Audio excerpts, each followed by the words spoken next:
반갑습니다. 송주준입니다. 이번에 개아들 유창훈에 대한 그 행패 때문에 많은 국민들의 분노가 하늘을 찌르고 있는데요.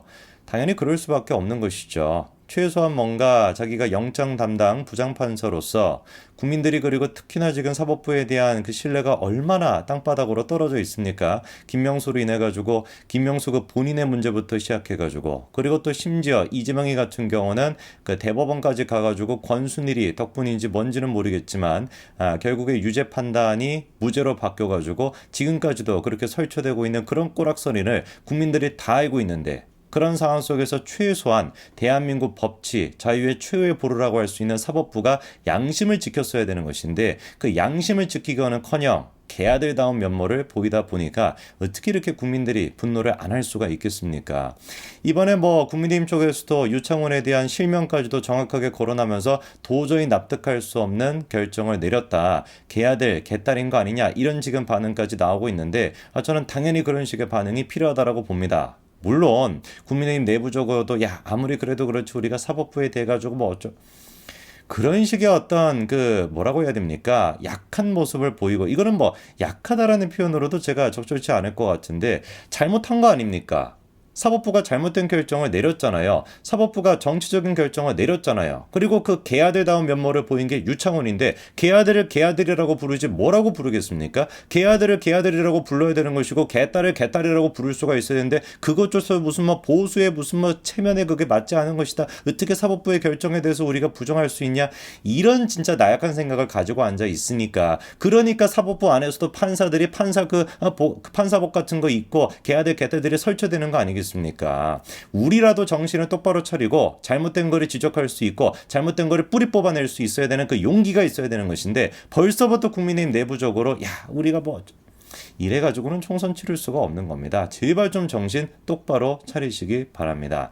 이번에 유창훈이 내렸던 결정은 아까도 제가 말씀을 드렸습니다만 정치적인 것인데, 정치적이다라고 하는 게 제가 클리셰로 그냥 지나가는 말로 드리는 말씀이 아니에요. 정말 유창훈이는 개아들인 것이고, 정말 유창훈이는 이재명을 지키기 위해 가지고 판사로서의 양심을 저버렸고, 그리고 그 부분이 본인 스스로도 지금 제가 보기에는 자백을 하고 있어요. 자, 이번에 보니까 유창훈의 그런 결정에 대해 가지고 검찰 또한 법원의 판단이 앞뒤가 맞지가 않다, 납득하기가 어렵다라는 입장을 보였습니다. 그럴 수밖에 없는 게, 분명히 유창훈 본인 스스로가 기각사유서에서 위중교사 혐의 소명되는 것으로 보인다라고 써놨고요. 백현동 같은 경우도 이재명의 관여가 있었다라고 볼 만한 상당한 의심이 있다라고 분명히 지가 다 써놨습니다. 그럼에도 불구하고 어떻게 된 것인지 증거인멸 혐의가 없다, 증거인멸할 만한 염려가 없다라고 하는 것으로 지금 기각을 시켜버린 거 아닙니까? 자, 그런데 그 기각 사유서를 보더라도 지금 법 쪽에서, 그러니까 검찰 같은 경우는 물론 그럴 수 있죠. 검찰 같은 경우는 개딸들 입장에서 봤을 때 검찰들은 당연히 그 기각이 되면 뭐가 됐든 간에 비판할 수 있는 거 아니냐라고 할 수 있지만, 검찰뿐만 아니라 법 쪽에서도 유창훈에 대한 비판이 나오고 있습니다. 도저히 이거는 법률적으로 맞지가 않다라는 거예요. 대표적으로 예규와 맞지 않다, 이런 얘기가 나오고 있는데, 이게 무슨 소린지를 보니까요, 인신구속 사무의 처리에 관한 예규가 있다고 합니다. 그 예규 48조가 있는데 이렇게 쭉쭉쭉쭉 나와 있죠. 그런데 이 예규 중에서 제일 중요한 표현 한 가지가 있는데, 뭐라고 표현이 되어 있습니까? 피의자 측에 의하여 피의자 측이라고 나와 있습니다. 그러니까 피의자 측이라고 한다면 피의자를 포함해가지고 피의자 주변 사람들까지 다 포함하고 있는 거 아닙니까? 그러니까 정확하게 구속 여부를 결정하는 예규 48조에 따르게 되면은 피의자 혼자만을 생각하는 것이 아니라 피의자 측이 증거인멸할 수 있고 증거인멸을 교사할 수 있다라고 하는 염려가 있으면은 구속시켜야 된다라고 분명히 예규에서 규정을 하고 있는 겁니다. 기각사유서를 보면은 분명히 뭐라고 쓰고 있습니까? 피의자 주변 인물에 의한 부적절한 개입을 의심할 만한 정황이 있다라고 인정을 하고 있단 말이에요. 그 피의자 주변 인물, 이 바로 예규에서 얘기했던 누구를 뜻하는 겁니까? 피의자 측을 얘기하고 있는 겁니다. 그러니까 이게 법률적으로 보더라도 예규를 어겼다라고 밖에 볼 수가 없는 것이죠. 유창훈 본인 스스로가 피의자 주변 사람들이 부적절한 개입을 했다라고 인정을 했습니다. 예규에 따라가지고 피의자 측이 그런 식으로 증거인멸 교사하고 증거인멸 한다라고 하는 게 정확하게 맞고 있음에도 불구하고 놀랍게도 유창훈이는 어떤 결정을 내려버렸던 어떤 거예요? 야당 대표기 때문에. 이재명이가 야당 대표기 때문에 증거인멸의 염려가 없다. 이런 식으로 결정을 하고 기각을 시켜버린 것이죠.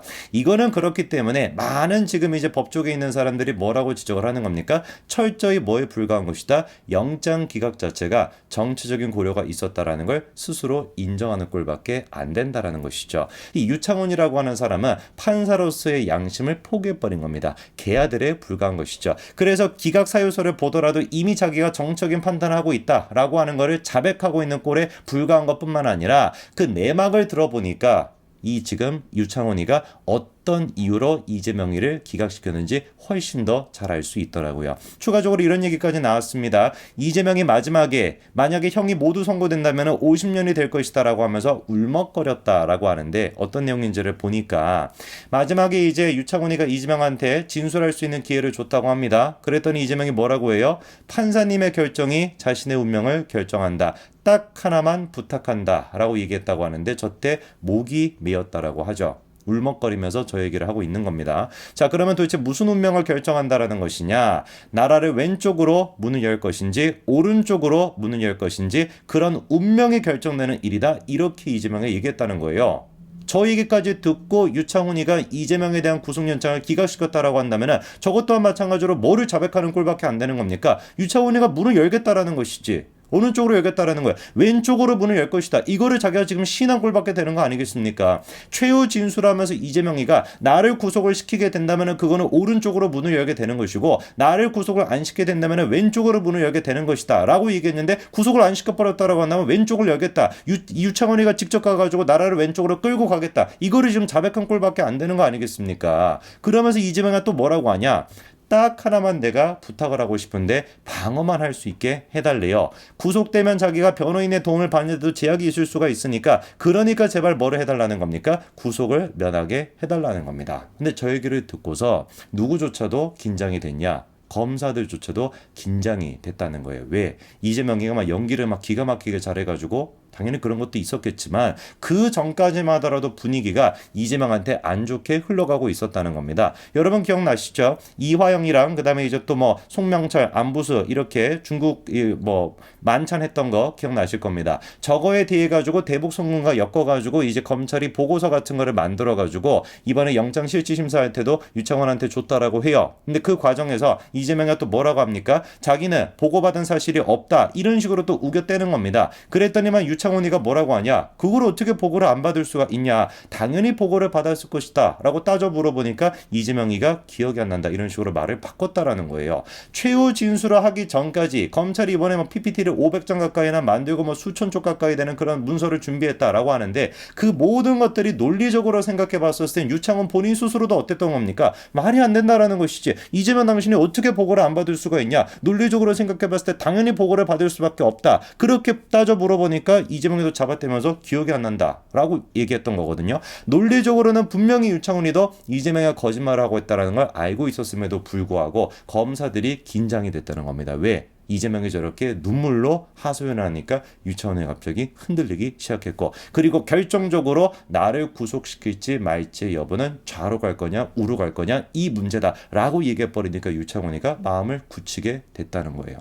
저는 유창훈이라고 하는 사람은 판사로서의 자격이 없다고 봅니다. 얼마나 판사로서의 자격이 없는 인간들이 많았습니까? 이수진이 취권이라고 불리는 이수진이 됐거나 이탄희가 됐거나 싹 다 어때요? 판사 출신 아닙니까? 이런 인간들이 판사에 개아들 개딸들이 들어가 있는 게 지금 사법부라고 한다면 어떻게 우리가 사법부에 대한 신뢰를 가질 수가 있겠습니까? 사법부부터 우리가 개혁을 해야 됩니다. 그리고 그러기 위해서라도 반드시 뭐가 돼야 되는 거예요? 다음 총선에서 압도적인 승리를 거둬야 되겠죠. 국민 여러분들이 훨씬 더 많이 관심을 갖고 애정을 가져야 됩니다. 야, 이재명이 기각이 됐다니까 나 포기해버리 이게 아니라 끝까지 우리가 관심을 갖고 열심히 활동하고 열심히 우리도 운동해야 그래야지 총선에서 승리하고 개아들들을 정리할 수 있을 겁니다. 여기까지 말씀드리겠습니다. 감사합니다.